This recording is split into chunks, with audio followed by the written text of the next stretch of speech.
आप लोगों को ये लगता है, और मैं आपके चैनल के माध्यम से जो लोग देख रहे हैं उनको ये बता रहा हूँ कि आज भारतीय जनता पार्टी की जो लोगों का विश्वास बना है उससे भूपेंद्र सिंह हुड्डा और उनकी कांग्रेस को बौखला गई है कि भारतीय जनता पार्टी लगातार तीसरी बार सरकार बनाएगी। 5 बार का लगातार जो एमएलए है वो बड़ौदा विधानसभा से है, तो वो बाहरी है। तो इसका मतलब गोहाना के लोग जो हैं वो बाहरी को ही ज़्यादा पसंद करते हैं, स्थानीय को पसंद ही नहीं करते। नमस्कार दर्शकों, स्वागत है आपका पीएन मीडिया पर और मैं हूं आपके साथ प्रीति सिंह। जैसा कि आप सभी को पता है कि विधानसभा चुनाव का कुछ ही समय बचा है और विधानसभा चुनाव को लेकर सभी पार्टियों में सरगर्मियां तेज हो चुकी हैं। सभी पार्टियों के नेता हो या कार्यकर्ता सभी के पसीने छूटे हुए हैं, सभी अपने अपने चुनाव प्रचार में लगे हुए हैं। और आज इसी राजनीतिक चर्चा के बीच हम बातचीत करेंगे विजय प्रदेश प्रवक्ता कृष्ण डोल के साथ। सर, स्वागत है आपका पीएन मीडिया पर। जी नमस्कार। सर, विधानसभा चुनाव सिर पर है, कृष्ण डोल की तैयारियां किस प्रकार की? लोगों के बीच में जा रहे हैं, रोज की रोज उनसे मिलना हो रहा है। आज भी अभी महिलाना गांव में और तिहाड़ गांव में प्रोग्राम थे, उनके बीच में लोगों के बीच में गए, उनकी जो समस्याएं थी उनको लेकर के विषय रखा और लगातार उनके संपर्क में। जिस तरह से आप लोगों के बीच में जा रहे हो, किस प्रकार का समर्थन आपको लोगों के बीच में मिल रहा है? अच्छा है, लोग लगातार आ रहे हैं। जैसे आप हमारे ऑफिस में भी देखते हो, जब हम 4 दिन हम यहाँ रहते हैं तो चारों दिन तक लोगों का खूब आना जाना रहता है। व्यक्तिगत समस्याएं जो भी उनकी हैं उनको लेकर के लोग आते हैं, अधिकारियों को विश्वास में लेकर उनके काम कराए जाते हैं। जनता इस रूप से लगी हुई है कि भाई हमारे काम करवाने वाला कोई आया तो वो रोज़ मेरे पास आ रहे हैं। सर, विधानसभा चुनाव को लेकर आप जैसे लोगों के बीच में जा रहे हो, स्थानीय मुद्दे क्या है, किन मुद्दों को लेकर आप चुनाव लड़ें? कोई बड़ा एक विशेष मुद्दा तो है नहीं इस इलाके में। लगातार गोहाना की जो नगर परिषद है उसके लिए सम्मान की बात यह है कि पूरे हिंदुस्तान में राष्ट्रपति जी के माध्यम से 2 बार लगातार हमारी गोहाना नगर परिषद को नंबर 1 का पुरस्कार मिला है परिषद के नाते। गांव में है, कुछ गली की समस्या है, तालाब की समस्या है, शमशान की चारदीवारी की समस्या है, स्कूलों के रिपेयरमेंट के मामले हैं और फिरनी की समस्या है, पार्क व्यायामशाला की समस्या है, पीने के पानी की समस्या है, आरओ की समस्या है। तो जो जो समस्याएं आती हैं उनका तत्काल अधिकारियों के साथ मिलकर के समाधान किया जाता है और तत्काल उनको राहत दी जाती है, जिससे कि लोगों में एक विश्वास बना हुआ है कि भाई हाँ, यहाँ जा कर के उनके काम जो है बन सकते हैं। और मैं ऑफिस में भी लगातार 3 दिन 4 दिन यहाँ अवेलेबल रहता हूँ। वीरवार, शुक्रवार, शनिवार, इतवार महम जो बड़ा गजराज हॉस्पिटल के सामने महम रोड पर जो हमारा कार्यालय है इसमें मैं बैठता हूँ। शनिवार को दोपहर बाद बड़वासनी में एक कार्यालय खोला हुआ है ताकि उधर के लोगों को यहाँ ना आना पड़े, इसलिए शनिवार दोपहर बाद बड़वासनी गाँव में भी मैं लोगों की सेवा के लिए लगातार उनके बीच में जाता हूँ। सर, कृष्ण डोल गोहाना विधानसभा से चुनाव लड़ने की इच्छा रखते हैं, लेकिन लोगों में ये चर्चा है कि कृष्ण डोल तो बाहरी कैंडिडेट है और बाहरी कैंडिडेट पर हम अपना विश्वास कैसे जताएं? नहीं, भारी का मुद्दा मुझे नहीं लगता, ये बहुत छोटी मानसिकता की बात है। अगर हम इसको इस कड़ी में देखेंगे तो मैं आपको एग्जाम्पल के माध्यम से बताऊंगा कि बाहरी और भारी इस प्रकार का कोई शब्द नहीं होता, ये छोटी मानसिकता के लोगों की बात है। आप बताइए, नरेंद्र मोदी जी गुजरात के हैं, चुनाव कहाँ से लड़ रहे हैं? बनारस से। तो क्या वो बनारस में भारी हैं? मनोहर लाल जी कहाँ से जन्म, वो कहाँ हुआ? निदाना में पढ़े कहाँ? बनियाड़ी रोहतक में। चुनाव कहाँ से लड़े? करनाल से। तो भारी हैं। अभी नायब सिंह सैनी जी पैदा नारायणगढ़ में हुए, चुनाव वहाँ से लड़ते, आज एमएलए कहाँ से? करनाल से। तो क्या वो भारी हैं? मुझे नहीं लगता। और फिर अगर ये बात करोगे तो मैं तो ये कहता हूँ कि शायद हो सकता है गोहाना के लोगों को बाहरी व्यक्ति ही पसंद आता है। आज उनका 5 बार का लगातार जो एमएलए है वो बड़ौदा विधानसभा से है, तो वो बाहरी है।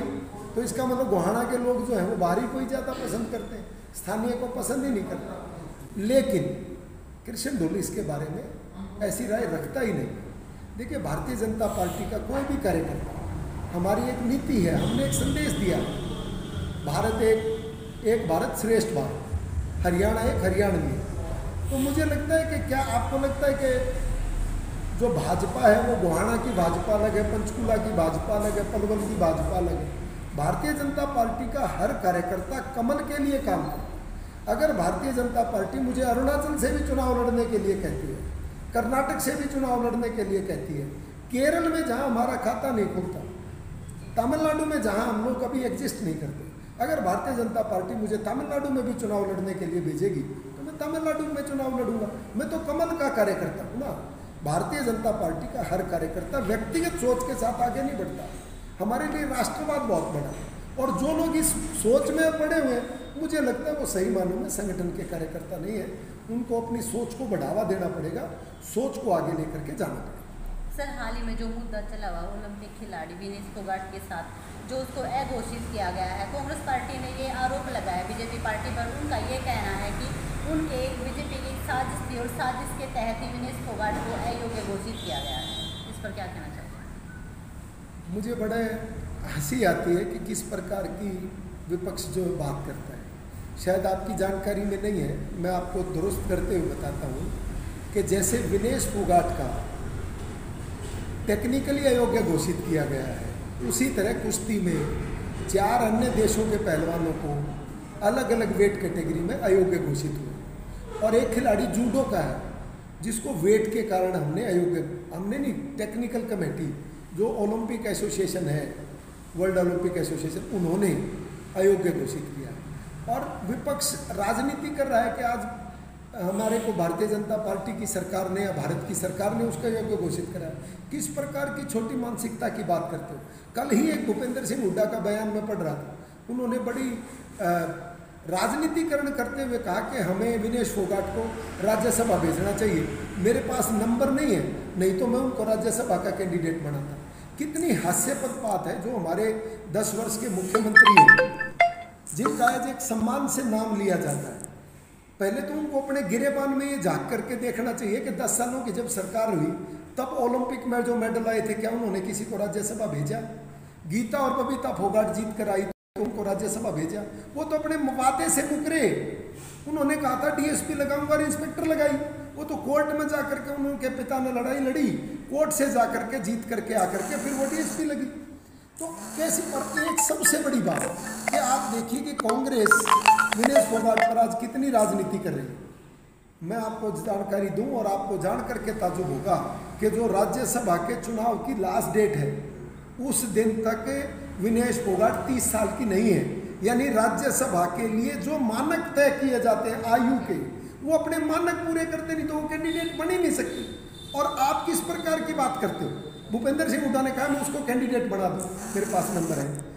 जो मैं आपसे हाथ जोड़ करके विनम्रता के साथ आग्रह करता हूं कि खेल को तो कम से कम राजनीति के लिए छोड़ दो। आप लोगों को ये लगता है, और मैं आपके चैनल के माध्यम से जो लोग देख रहे हैं उनको ये बता रहा हूं कि आज भारतीय जनता पार्टी की जो लोगों का विश्वास बना है, उससे भूपेंद्र सिंह हुड्डा और उनकी कांग्रेस को बौखला गई है कि भारतीय जनता पार्टी लगातार तीसरी बार सरकार बनाएगी। लोकसभा में उन्होंने कितना बड़ा झूठ बोला। उन्होंने कहा कि बीजेपी से तो सारे वर्ग नाराज हैं। उन्होंने कहा कि बीजेपी की अगर 400 सीट आ गई तो संविधान तोड़ देंगे। उन्होंने कहा अगर हमारी सरकार आती है तो हम 8500 रुपये प्रति ग्रामीण महिला को देंगे। कितना झूठ बोला। उसके बावजूद भी भारतीय जनता पार्टी के 48% वोट बैंक के साथ 44 सीटों पर उन्होंने जीत अर्जित करी है। ये ठीक रहा कि हम मिसमैनेजमेंट के कारण, ये अलग बात है कि हम 3 सीटें हार गए, वरना हमारा स्कोर 8 और 2 ही होता। और तीसरी बार अभी जो और 40-50 दिन बाद चुनाव होंगे, उसमें भारतीय जनता पार्टी रिकॉर्ड मतों के साथ तीसरी बार फिर भारतीय जनता पार्टी की सरकार बनेगी। चौटाला ने हरियाणा के मुख्यमंत्री नायब सैनी पर टिप्पणी करते हुए कहा है कि उन्होंने घोषणाओं की तो भरमार लगा दी है, लेकिन ग्राउंड लेवल 0 है। वो भी मतलब बहुत, जब तक वो सरकार में रहे, जब तक वो हमारे पार्टनर थे, उस दिन तक सरकार बहुत अच्छी चलती थी। तब उन्होंने कभी कोई टिप्पणी नहीं की, कभी कोई आरोप नहीं लगाया। जिस दिन से वो सरकार से बाहर गए हैं, उनको ये सरकार में खामियां ही खामियां नजर आनी शुरू हो गई। उनका लालच जो था, उनके पाप के घड़ा जो था वो भर गया था। और लोकसभा के परिणामों ने ये बता दिया कि इंडियन नेशनल लोकदल और जेजेपी की दाल गलने वाली अब हरियाणा में नहीं है। अब हरियाणा की जनता ने मन बना लिया है। मुकाबला जो वो कांग्रेस के साथ है, और कांग्रेस अपनी ओछी और घटिया राजनीति की वजह से लोगों के मन पर से विश्वास खोती जा रही है, चाहे वो विनेश का प्रकरण हो, चाहे वो 8500 रुपये की बात हो, और चाहे वो संविधान तोड़ने की बात हो। इस देश की जनता ने, इस प्रदेश की जनता ने ये मन बना लिया है कि तीसरी बार हरियाणा में डबल इंजन की सरकार बनेगी और हम पूरे नंबरों के साथ भारतीय जनता पार्टी की सरकार 2024 विधानसभा के चुनाव है उसमें जीतने जा रहे हैं और गोहाना में भी कमल जो है वो खिलने जा रहे हैं। सर, विधानसभा चुनाव को लेकर जनता को क्या संदेश देना चाहते हैं? मैं आपके चैनल के माध्यम से जो लोग देख रहे हैं उन सबको ये, चूँकि त्योहारों का एक पर्व चल रहा है, चाहे वो तीज का त्यौहार है, चाहे आने वाला रक्षाबंधन का त्यौहार है, 15 अगस्त का त्यौहार है, इस पर मैं आप सबको और आपके चैनल देख रहे गोहाना वासियों को और हमारे हरियाणा प्रदेश के सभी निवासियों को मैं इस पर्व की हार्दिक शुभकामनाएं देता हूं और भगवान से ये प्रार्थना करता हूं, ये मंगल कामना करता हूं कि जो आने वाले पर्व हैं आपके जीवन में खुशियां लेकर के आएँ, आप सबके जीवन में खुशियां ही खुशियां हों, यही मैं भगवान से प्रार्थना करता हूँ। धन्यवाद। तो दर्शकों, ये थे बीजेपी प्रदेश प्रवक्ता कृष्ण डोल। इस तरह के अपडेट लगातार जानने के लिए देखते रहिए PN मीडिया। धन्यवाद।